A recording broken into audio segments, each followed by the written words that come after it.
Hello friends, welcome on my YouTube channel. आज हम CTET के प्रीवियस ईयर का पेपर सोल्व करेंगे, जिसका फर्स्ट पार्ट सोल्व करेंगे, चाइल्ड डेवलपमेंट एंड पेडागोजी। इसका फर्स्ट क्वेश्चन है, प्राथमिक स्तर पर एक शिक्षक में निम्न में किसे सबसे महत्वपूर्ण विशेषता माननी चाहिए। प्राइमरी लेवल पर एक टीचर में सबसे अच्छी क्वालिटी क्या होनी चाहिए? ये होनी चाहिए धैर्य और दृढ़ता। प्राइमरी लेवल पर एक टीचर में पेशेंस होना चाहिए, क्योंकि छोटे बच्चों में उतनी समझ नहीं होती, इसलिए उनकी हर छोटी बड़ी बात को समझने के लिए टीचर के पास पेशेंस होना ज़रूरी है।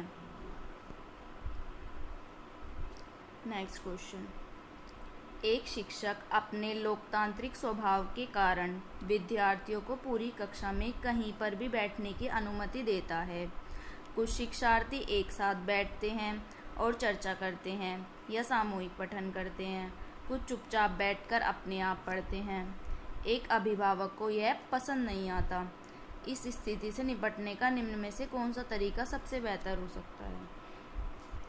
इस स्थिति से निपटने का सबसे बेहतर तरीका है कि अभिभावकों को शिक्षक पर विश्वास व्यक्त करना चाहिए, टीचर पर ट्रस्ट रखना चाहिए कि टीचर हमेशा बच्चे के लिए अच्छा ही करेंगे, और इस समस्या के लिए टीचर के साथ डिस्कशन करना चाहिए। अगर उसको तब भी कोई प्रॉब्लम है तो इस प्रॉब्लम पर उस अभिभावक को टीचर से बात करनी चाहिए कि वो ऐसा क्यों कर रहा है। थर्ड क्वेश्चन, वह अवस्था जब बच्चा तार्किक रूप से वस्तुओं व घटनाओं के विषय में चिंतन प्रारंभ कर देता है, यह कौन सी अवस्था होती है? यह अवस्था होती है मूर्त संक्रियात्मक अवस्था। मूर्त संक्रियात्मक अवस्था 7 से 11 वर्ष तक होती है। ये पियाजे ने विकास की 4 अवस्थाएं दी हैं, जिसकी ट्रिक है सबने पूरी की मूर्ति आपकी। सबने से संवेदी प्रेरक अवस्था। संवेदी प्रेरक अवस्था होती है 0 से 2 साल तक, जन्म से 2 साल तक। पूर्व संक्रियात्मक अवस्था होती है 2 से 7। मूर्त संक्रियात्मक अवस्था 7 से 11 साल तक होती है, और औपचारिक संक्रियात्मक अवस्था होती है 11 से ऊपर। पियाजे के क्वेश्चन के बिना आई थिंक कोई सीटेट का पेपर नहीं बना। ये बहुत इम्पोर्टेंट है पियाजे की थ्योरी। मन का मानचित्रण संबंधित है mind mapping. Mind mapping related है मन की क्रियाशीलता पर अनुसंधान से। हम माइंड की एक्टिविटी पर रिसर्च करें, यानी हमें कोई भी कार्य करना है उससे पहले हम उसका एक स्ट्रक्चर तैयार करें, उसकी एक रूपरेखा तैयार करें कि वो कैसे करना है, क्यों करना है, किस समय करना है। यही माइंड मैपिंग होती है। विशेष रूप से प्राथमिक स्तर पर विद्यार्थियों की सीखने संबंधी समस्याओं को संबोधित करने का सबसे बेहतर तरीका है। प्राइमरी लेवल पर विद्यार्थियों की समस्याओं को संबोधित करना है, इसका बेहतर तरीका है क्षमता के अनुरूप, उनकी कैपेसिटी के अनुरूप विभिन्न शिक्षण पद्धतियों का प्रयोग करना, क्योंकि हम जानते हैं कि प्रत्येक बच्चा विशिष्ट होता है, अलग होता है, उसके अंदर कुछ ना कुछ क्वालिटीज़ होती हैं और सबकी अलग अलग कैपेसिटीज़ होती हैं। तो हमें बच्चे की कैपेसिटी के अकॉर्डिंग ही टीचिंग मेथड को यूज़ करना चाहिए। निम्न में से कौन सा शिक्षार्थियों में सृजनात्मकता का पोषण करता है? क्रिएटिविटी क्या बढ़ाता है? ये बढ़ाता है प्रत्येक शिक्षार्थी की अंतर्जात प्रतिभाओं का पोषण करने के अवसर उपलब्ध कराना। हर एक बच्चे के अंदर कुछ ना कुछ इनर क्वालिटीज़ होती हैं। अगर हम इन इनर क्वालिटीज़ पर वर्क करें, उन्हें बाहर निकलने के अपॉर्चुनिटीज़ दें, तो बच्चा कुछ ना कुछ क्रिएट कर सकता है, कुछ ना कुछ नया बना सकता है, नव सृजन कर सकता है।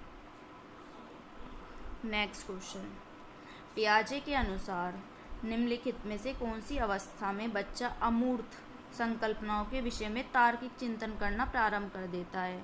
ये प्रारंभ कर देता है औपचारिक संक्रियात्मक अवस्था में। औपचारिक संक्रियात्मक अवस्था में बच्चा अमूर्त संकल्पनाओं के विषय में सोचने लगता है, और अगर यहाँ पर मूर्त संकल्पनाएं आ जाए तो आएगा मूर्त संक्रियात्मक अवस्था। सीखना समर्थ कब हो सकता है? सीखने को हम और अधिक कैसे बढ़ा सकते हैं, एनरिच कैसे कर सकते हैं? जब वास्तविक दुनिया से उदाहरणों को कक्षा में लाया जाए, रियल लाइफ के एग्जाम्पल्स का हम क्लास में यूज़ करें, क्योंकि बच्चे रियल लाइफ से जुड़े होते हैं, उन्हें उन चीज़ों के बारे में पता भी होता है, तो वे उस चीज़ों को अच्छी तरह से समझ सकते हैं। वे विद्यार्थी फिर एक दूसरे से इंटरैक्ट करेंगे और शिक्षक उस प्रक्रिया को आसान बनाएगा, तभी सीखना अच्छा हो सकता है। नेक्स्ट क्वेश्चन, निम्न में से कौन से कथन को सीखने की प्रक्रिया की विशेषता नहीं मानना चाहिए? ये विशेषता नहीं मानना चाहिए। शैक्षिक संस्थान ही एकमात्र संस्थान है जहाँ अधिगम प्राप्त होता है। केवल टीचिंग इंस्टीट्यूट ही ऐसी जगह नहीं होते जहाँ पर बच्चा सीख सकता है, बल्कि बच्चा हर एक इंसान से, हर जगह से, हर परिस्थिति से सीखता है। ये नहीं कि केवल स्कूल में, ट्यूशन में, कॉलेज में ही सीखेंगे। हर एक परिस्थिति से सीखना होता है, क्योंकि सीखना एक कंटिन्यूअस प्रोसेस है, लगातार चलने वाली प्रक्रिया है। 5वीं कक्षा के दृष्टिबाधित विद्यार्थी। 5वीं क्लास में अगर कोई बच्चा है जिसको देखने में कोई समस्या है, तो उसके साथ कक्षा में सामान्य रूप से व्यवहार करना चाहिए। जैसा हम दूसरे बच्चों के साथ व्यवहार करते हैं, वैसा ही व्यवहार उसके साथ भी करना चाहिए। और उसके सीखने को सुगम बनाने के लिए हमें श्रव्य सीढ़ी का प्रयोग करना चाहिए, जिससे कि वो देखने के बजाय सुनकर सीख सके। निम्न में से कौन सा बच्चे की सामाजिक मनोवैज्ञानिक आवश्यकताओं के साथ संबंध नहीं है? ये संबंध नहीं है शरीर में अपशिष्ट पदार्थों का नियमित रूप से बाहर निकलना। शरीर से अपशिष्ट पदार्थों का नियमित रूप से बाहर निकालना एक फिजिकल नीड है, जबकि यहाँ पर बात की गई है सामाजिक मनोवैज्ञानिक आवश्यकता के बारे में। नेक्स्ट क्वेश्चन, वह कौन सा स्थान है जहाँ बच्चे के संज्ञानात्मक विकास को सबसे बेहतर तरीके से परिभाषित किया जा सकता है? विद्यालय और कक्षा का पर्यावरण ही एक ऐसा स्थान है जहाँ पर बच्चे के संज्ञानात्मक विकास को सबसे अच्छे तरीके से परिभाषित किया जा सकता है, क्योंकि यही ऐसा स्थान है जहाँ शिक्षार्थी को ज्ञान संबंधी आवश्यकताओं और उनकी समस्याओं का निदान किया जा सकता है। को एक अभिप्रेरित शिक्षण का संकेतक माना जाता है। विद्यार्थियों द्वारा प्रश्न पूछना ही एक अभिप्रेरित शिक्षण का संकेतक माना जाता है। अगर हमारी टीचिंग मोटिवेटेड है तो हम बच्चों को भी प्रेरित करेंगे, और अगर बच्चे प्रेरित होंगे तो वे कुछ ना कुछ प्रश्न पूछेंगे, उस विषय में जानना चाहेंगे, उसको समझना चाहेंगे, उसको सीखना चाहेंगे। कौन सा बुद्धिमान बच्चे का लक्षण नहीं है? इनमें से बुद्धिमान बच्चे का लक्षण नहीं है वह है जो लंबे निबंधों को बहुत जल्दी रटने की क्षमता रखता हो। ये बुद्धिमान बच्चे का लक्षण नहीं है, बल्कि अगर बच्चा बुद्धिमान होगा तो वह लंबे निबंधों को रटेगा नहीं, बल्कि उनको समझेगा। बच्चे दुनिया के बारे में अपनी समझ का सृजन करते हैं। इसका श्रेय किसको जाता है? इसका श्रेय जाता है पियाजे को।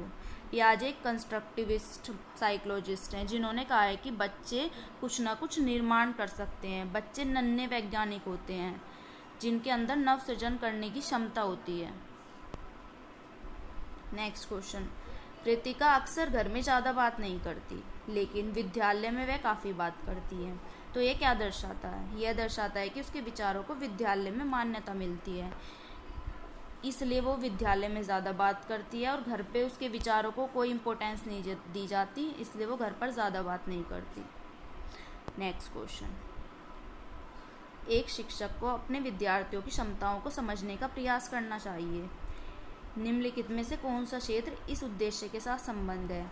इस उद्देश्य के साथ संबंधित है शिक्षा मनोविज्ञान। शिक्षा मनोविज्ञान ही हमें बताता है कि बच्चे की क्या क्षमताएं हैं, क्या आवश्यकताएं हैं, किस तरह से वो अधिक सीख सकता है।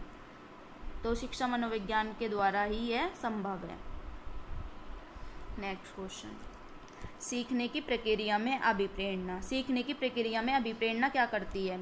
शिक्षार्थियों में सीखने के प्रति रुचि का विकास करती है, इंटरेस्ट को डेवलप करती है। अगर हम किसी चीज़ को सीखने के लिए मोटिवेटेड हैं तो उसमें खुद ब खुद इंटरेस्ट क्रिएट हो जाएगा। या फिर हम ये कह सकते हैं कि अगर हमारी किसी चीज़ में इंटरेस्ट है तो हम उसे सीखने के लिए मोटिवेटेड रहेंगे। तो अभिप्रेरणा और रुचि ये दोनों इंटर रिलेटेड हैं, इनका घनिष्ठ संबंध है, दोनों एक दूसरे को प्रभावित करती हैं। नेक्स्ट, शिक्षा के क्षेत्र में पाठ्यचर्या करिकुलम शब्दावली किस ओर संकेत करती है? ये संकेत करती है विद्यालय का संपूर्ण होल प्रोग्राम जिसमें विद्यार्थी प्रतिदिन अनुभव करते हैं। विद्यालय का एक प्रोग्राम होता है जिसमें जो विद्यार्थियों के लिए बनाया जाता है, जिसमें अलग अलग कार्य निर्धारित होते हैं। इसी को पाठ्यचर्या कहा जाता है। निचली कक्षाओं में शिक्षण की खेल पद्धति मूल रूप से आधारित है। छोटी कक्षाओं में खेल की पद्धति विकास एवं वृद्धि के मनोवैज्ञानिक सिद्धांतों पर आधारित है, क्योंकि छोटे बच्चों में सीखने, याद करने और जानकारी का प्रतीक बनाने और समस्याओं को हल करने की क्षमता सामान्य स्तर पर होती है। इसलिए निचली कक्षाओं में शिक्षण की खेल पद्धति मूल रूप से विकास और वृद्धि के मनोवैज्ञानिक सिद्धांत पर आधारित है। नेक्स्ट क्वेश्चन, एक बच्चा अतीत की समान परिस्थिति में की गई अनुक्रियाओं के आधार पर नई स्थिति के प्रति अनुक्रिया करता है। यानी कि उसके आगे कोई नई कंडीशन है, लेकिन वो पुराने समय में हुई सेम कंडीशन को याद करता है और याद करता है कि उस समय उसने कैसा रेस्पॉन्स दिया था, सेम रेस्पॉन्स नई कंडीशन में देता है। तो यह कहलाता है सीखने का सादृश्यता का नियम, लॉ ऑफ एनालॉजी, जो दिया था थॉर्नडाइक ने।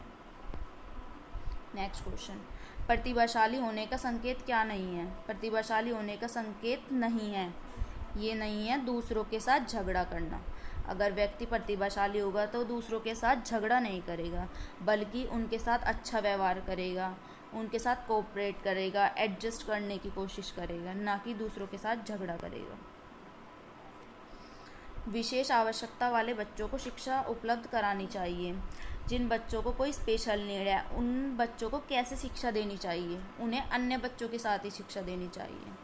ये नहीं कि उनके लिए अलग शिक्षा का प्रावधान करेंगे या फिर उनको अलग बैठाएंगे, बल्कि दूसरे सामान्य बच्चों के साथ ही बिठाएंगे, ताकि वो अच्छे से सीख सके और उनमें इन्फीरियर कॉम्प्लेक्स ना उत्पन्न हो, वे अपने आप को हीन ना समझे, उनके अंदर हीन भावना ना आए। आकलन को उपयोगी और रोचक प्रक्रिया बनाने के लिए किसके प्रति सचेत होना चाहिए? अगर हमें असेसमेंट को यूज़फुल बनाना है और इंटरेस्टिंग बनाना है, तो हमें शैक्षिक और शैक्षिक क्षेत्रों में विद्यार्थियों के सीखने के बारे में जानकारी प्राप्त करने के लिए विविध तरीकों का प्रयोग करना चाहिए, अलग अलग तरीकों का प्रयोग करना चाहिए, जिससे कि हमारा असेसमेंट उपयोगी हो जाए और रोचक बने। डिसलेक्सिया संबंधित है। डिसलेक्सिया एक रीडिंग डिसऑर्डर है, पठन विकार है। बच्चों की सीखने की प्रक्रिया में माता पिता को कैसी भूमिका निभानी चाहिए? बच्चों की सीखने की प्रक्रिया में माता पिता को एक अग्रोन्मुखी भूमिका निभानी चाहिए। जैसे जैसे बच्चे सीख रहे हैं, माता पिता को उनके साथ कोऑपरेट करना चाहिए, उनके साथ एक्टिव रहना चाहिए, जिससे उनके बच्चे और अच्छे तरीके से सीख सके, समझ सकें। विकास कभी न समाप्त होने वाली प्रक्रिया है। यह विचार किससे संबंधित है? यह विचार संबंधित है निरंतरता के सिद्धांत से, प्रिंसिपल ऑफ कंटिन्यूटी। विकास हमेशा चलता रहता है, ये गर्भ से लेकर मृत्यु तक चलता है, इसलिए विकास कभी न समाप्त होने वाली प्रक्रिया है और इसका सिद्धांत है निरंतरता का सिद्धांत। सीखने के अंतर्दृष्टि सिद्धांत को किसने बढ़ावा दिया? अंतर्दृष्टि सिद्धांत को बढ़ावा दिया गेस्टाल्ट सिद्धांतवादियों ने। गेस्टाल्ट सिद्धांतवादियों में वर्दिमर, कोफका, कोहलर ये आते हैं। इन्होंने ये सिद्धांत को बढ़ावा दिया। निम्न में से किस अवस्था में बच्चे अपने समवयस्क समूह के सक्रिय सदस्य हो जाते हैं, एक्टिव मेंबर बन जाते हैं? ये बन जाते हैं किशोरावस्था में। बच्चे के बौद्धिक विकास की 4 विशिष्ट अवस्थाओं की पहचान किसके द्वारा की गई? ये पहचान की गई पियाजे के द्वारा। पियाजे ने विकास की 4 अवस्थाएं दी हैं: संवेदी प्रेरक अवस्था, पूर्व संक्रियात्मक अवस्था, मूढ़ संक्रियात्मक अवस्था, औपचारिक संक्रियात्मक अवस्था। Thank you everyone. अगर आपको मेरा प्रयास अच्छा लगा हो तो मेरी वीडियो को लाइक करें, शेयर करें और सब्सक्राइब करें। Thank you.